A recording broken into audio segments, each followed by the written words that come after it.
what's going on.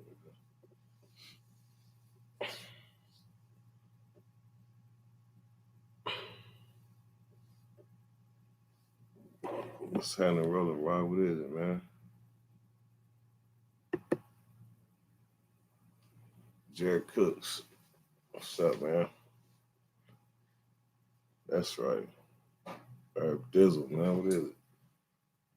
Mom, it might be smoke coming.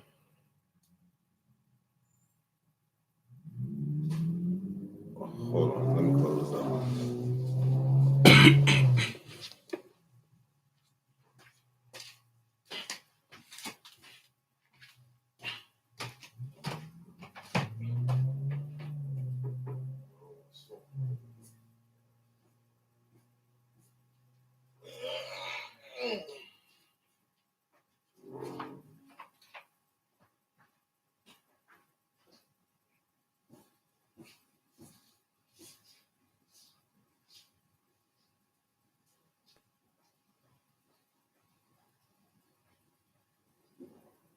You know about this stovetop? That you probably the only person facing like that.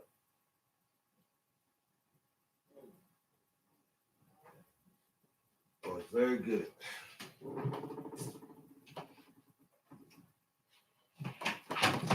Oh man. What's going on with y'all, man? I know y'all been wondering what's going on with Dirty. So this is finally the live where I kind of like express it out. Like this the live right here. We're gonna be smoking, we're gonna be having a good time, but this the live right here where we put all bullshit aside, man. We put all bullshit aside. I'm gonna fuck with y'all for a minute though. We'll fuck with y'all for a minute. But let's just say the last week been one of the hardest weeks in my life. Let's just say in the last 4 days, I ain't cried, I ain't shed this many tears. Ain't nobody died, but I ain't shed this many tears ever.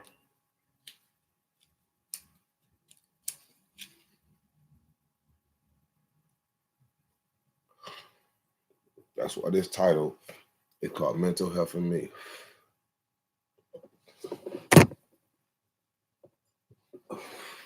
But we gonna let it build. We're not gonna waste this one. Oh, fuck that shit. Cause this is some real shit. It's for everybody. And I know it's probably early some places too.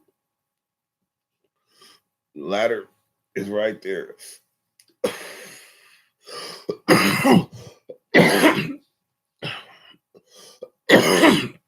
Yeah, I know I'm human, man. That's the thing. Sometimes people get to seeing you on the screen or whatever they watch you on, and they think like he's superhuman.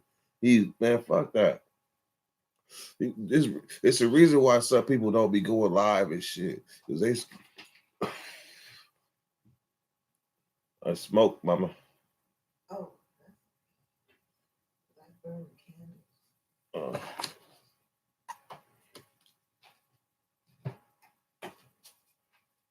I'm supposed to get one of these and have my name on it. It's supposed to say Dirty Weather 916.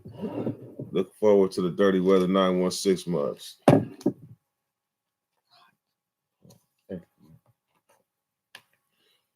Thank you.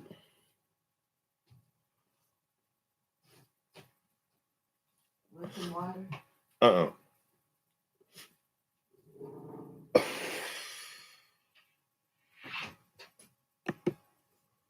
That's right.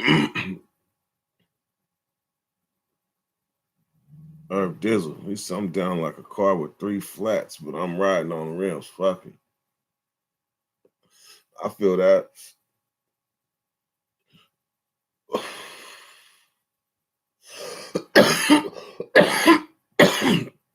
All right, so where we at?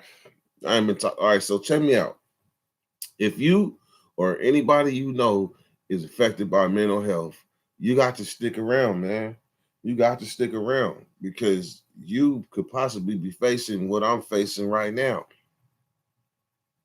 You could possibly be facing it right now. And I'm gonna tell y'all a story, and this is gonna be one of the realest stories y'all ever heard. Realest stories y'all ever heard. So look, man, look. about about Wednesday, right? Last Wednesday, I get a phone call. I get a phone call. Now y'all that been following my story, y'all know how I left my wife, right? Y'all know how I left her. Like the situation was bad, and she was getting violent. I didn't understand, right? Like this is like too much. Like I can't live my life under this type of umbrella because it's bad. So y'all seen it. Y'all seen it. I came across the country with a gas can, with a real live gas can. And when I got to I would say when I got to Texas, that's when I realized like I'm about to leave her. I can't do this. So I did my thing. I got all the way back to California and I did what I was supposed to do. But some people would say that was wrong to leave how I left. I was wrong to leave her how I did, right? But I had no choice. So anyhow, about a week ago now, well, today's Friday, so last Wednesday, I get a phone call, or I get a text, a message through Messenger, and it said, "Help! I've been raped. Help me! I need you." I knew off top it was her. The first name was her, so I knew it was her, right? I was in a relationship with somebody else, kind of. But when wife called, man, I was like, I got to go, and ended it all, but right there. I said, so that's why I say, man, if you haven't been in a toxic situation or you don't have compassion or a heart, this live ain't for you because I'm speaking from the heart, man. I'm speaking for the heart, and this shit hurt. Every word I'm saying right now hurt. But it's mental health awareness that needs to be like erased. And people need to pay attention to certain stuff. So she give me a call. She tell me she been raped. She need help. So I come. Like that's still my wife, right? So I pick her up. We go to the motel. That's when y'all seen that live in the motel. That's when y'all seen it. So then that was the first night seemed okay. It seemed all right. Like she was still the same person. So then the next thing you know, we go to the store, right? And she all but lost her envelope with her money and her identification. And it was right there. It was right there in front of her. Like we never even stopped. She was like, "Man, I just lost my stuff. You stole it." I'm like, "I ain't stole nothing from you. I don't want nothing from you. I don't even know why I went to pick you up. But I don't want nothing from you." But so we tearing the car up looking and we never find the shit. We never find it. So that was bizarre. Then she came in the store, and she said her mother died. I was like, "Your mother died?" I'm like, "You just talked to her like 3-4 days ago. How was that?" She said she been dead. She in California, and her folks is in Virginia, right? And I'm not talking. I'm not saying it to talk bad about my wife, but y'all need to know the truth so y'all can help somebody next to you. This shit, man, I'm telling you, I have not cried this many times in my life over something like this. Never. So then next you know, She say she come to the store because I was grocery shopping. She pulled me by my shirt. Come on, we gotta go. My mother died. Now I'm knowing her mother ain't died. And this is bizarre. Like, this is the woman I've been like closest to for like the last 10 years, damn near. 10 years. So then next thing you know, we get back to I'm noticing something's not right. Like, she's saying stuff out the blue that just don't like, it didn't have nothing to do with what we was talking about. Didn't have nothing to do with it. I'm like, man, something's not right. This is not the woman that I've known for the last 10 years. This is not right. Next thing you know, the family like the family was like telling me like she can't be here. She's not sleeping. She's not eating. She's she's doing stuff like holding her hand to her ear. I'm like, this is not my fucking wife. This is not the person that I married. Like, even though we separated for that 3 months, like, what the fuck? What happened to her in those fucking 3 months? Like, what happened to her in them fucking 3 months? So I'm thinking to the point where I'm like, it's bigger than me. I don't know how to handle this situation. It's bigger than me. So that night y'all see me go live, we was downtown, right? Because my mom was like, she can't be there. Like, she can't be there. So we downtown wandering, right? Like, this woman was there for me, and I should be there for her. But I can handle what I can handle, right?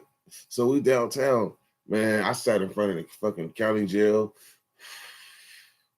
I was at the federal building, like trying to figure out what the fuck. Like, I can't even. Like, there's many places I could go. Y'all know my situation. She was many places I could go, but if I have her, they're not accepting. They're not accepting. So I'm like, I was separated anyway. I had moved on. This is like not my problem. So I got no battery juice. We ride the light rail to get warm.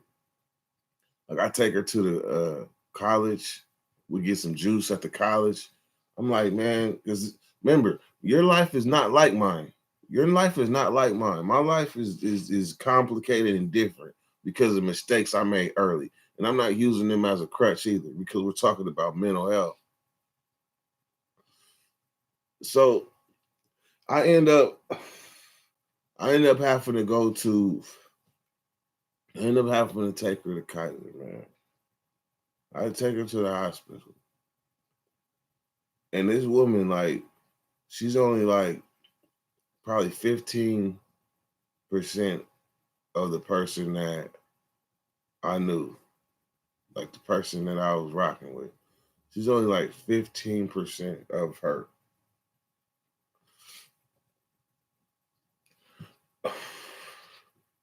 I knew, like I knew there was something wrong. Like, y'all seen it? All of America's seen it. All of America's seen it. Like, so what's wrong with it? But like, I didn't, like, I was in love. Like, I was in love. Like, she was there. She was there when I needed her the most. And there's a funny part. No, she is not on drugs. She's never taken drugs. Never. She's small, but she never took drugs. What was wrong was something deeper, I believe. That's deeper, I believe. So, when I took her in, and they diagnosed her as schizophrenic, I was like, what? What? Man, all this time, and I'm just now finding out. I'm just now finding out. And then the fact that, like, this is so fucking heartbreaking, right? They're telling me they're gonna have to they're scared to put their hands on her to get her into the ER in order to admit her, man. it's so I'm like, I don't want nobody to put their hands on her like that. Cause I break down. So the first time they tried to grab her, she ran. I'm like, damn, my little ass could actually run. She bolted from the security. Man, her ass ran so fast. I'm like, shit, I ain't chasing her. Fuck.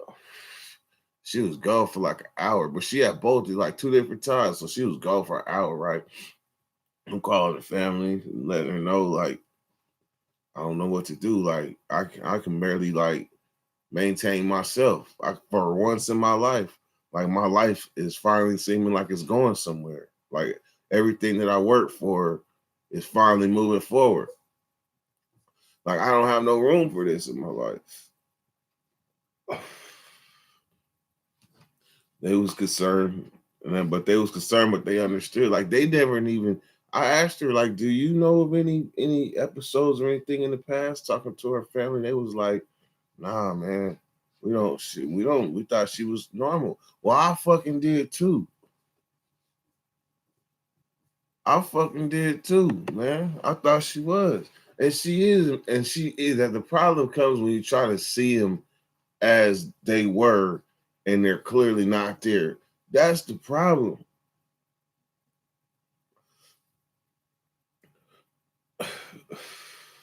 So when she finally came back, she was like in front of the ER, and I had to go out and I had to like grab her and kind of like physically like push her into this ER, man.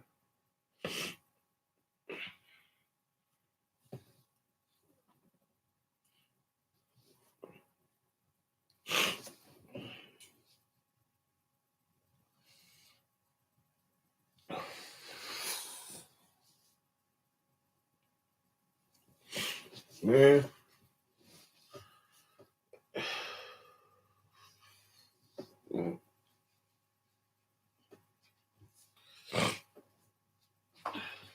and they took her in. They took her in. So I had to when I came back to visit, like this woman was high maintenance. Like she was high maintenance. Like the way y'all seen her with the dress and everything on TV, that's how she really used to dress, like a little China doll. But now her hair looking matted, her hair looking matted. She's smaller than she was. And the only thing I can say is like, what happened? Like, did me leaving trigger this? So now I gotta ride this. I have to ride this, this fucking guilt. Like, did me leaving trigger her to go down this road? That's man. I thought she was dead. I thought she was dead. And a couple of my partners that I really talked to, because I was holding this shit in, and a couple of my partners that I talked to, they was really like, man, you believe she did? I'm like, yeah, I believe she did. And it seemed like the day that I felt it the most, she came back out of nowhere. Out of nowhere, she came back. I don't know what she been doing for the last 3 months. I don't know how she been living. I don't know. It's like, and forgive me for using this analogy, but they was talking about like it was like it's like Pet Cemetery. When they go off into the cemetery and then when they come back from the dead, they not the same person. That's what I'm having to tell myself to remind myself, like, this shit is real. This shit is real. Like when she attacked me, I said something she didn't like. She took the nails. I'm talking about she in the psych. She took the nails and whoa, hella quick. Security tried to rush in. I was like, whoa, where that come from? And it's nothing. It's not love coming out of her mouth. It's all like it's all venom, hate, distaste. It's just she ain't like everything she's saying is pretty. It's some pretty hurtful shit. She's like, I want you out of my life. I'm like, you want me go? I'm go. I'm like, you call me for help. But I gotta remember, I'm not dealing with a same person right now. I'm not dealing with the same person right now. You know what? I thought she was playing the victim. I thought she was. Then I realized this is far past playing the victim. This is plain bizarre. I saw her cry for the first time yesterday. The first time. And look, one time her tooth chipped and she cried because that was vanity. But I'm talking about all out balling. This woman is so proud. She is so proud. I never seen her cry. But yesterday on a suicide watch or whatever they want to call it, because I know suicide watch in prison was a whole lot more intense. But this shit here, she was in a big old room with all type of shit she could hurt herself with. But she bust down and cried and was like, why are you letting them do this to me? Why are you letting them do this to me? And I was looking at her like, I gotta get you help. I gotta get you help. It's the least I could do. So I boiled this shit down, right? I boiled this shit down. I stayed by her and been the realest nigga that I possibly could have been when we was together. We separated. And I got over it. I mean, you don't get over shit in 3 months, but I was starting to live my life. Really like starting to live it. So I think the realest shit I can do is guide her to the best direction with the best help that she can get. I think that's some real nigga shit. It wasn't real nigga shit how I left her though. That's why she came back. But I believe that she was going this direction anyway, man. She was going this direction anyway. It's just a matter of time. But when it happened, it's like, damn, the responsibility. She ain't got no family over here or nothing.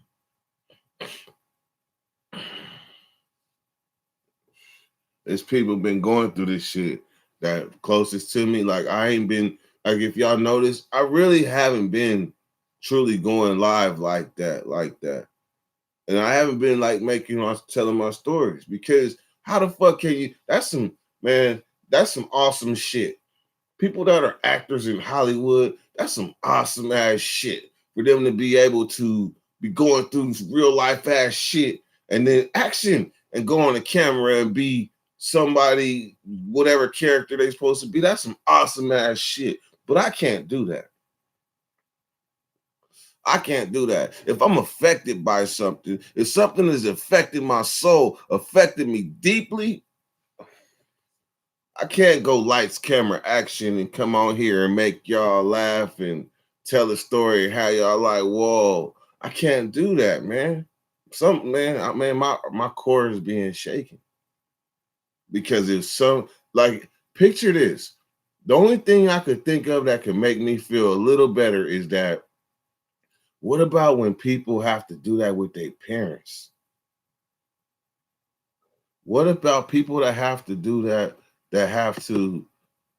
with their parents? Like their parents then took a turn for the worse and they sanity like Alzheimer's and something like that. Man, I'm pretty sure they have it even harder than me. But you gotta think, I was spared a lot of life experiences. I was spared a lot of life experiences being in prison. I was given other life experiences, but I was spared. Like I told my mother last night, I said, Mama, I was spared from having to really go through when you had your brain surgery. I was spared from when you had the accident and you almost died. I was spared for when you had to have breast care, you had to have a double vasectomy and try to fight breast cancer. I was spared.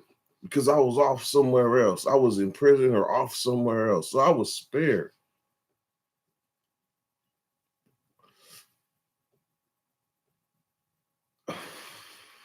So now life experiences are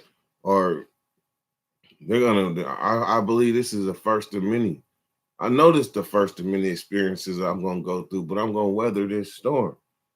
I'm gonna weather this storm and make sure the best decisions are made. That's the least I could do. Some people in the world, I'm telling you, they would have cut her so fast. Bam, gone. And you know what? Them people live good lives, probably good lives, but I believe in the universe and I believe in karma. I believe in the universe and I believe in karma. That's my religion.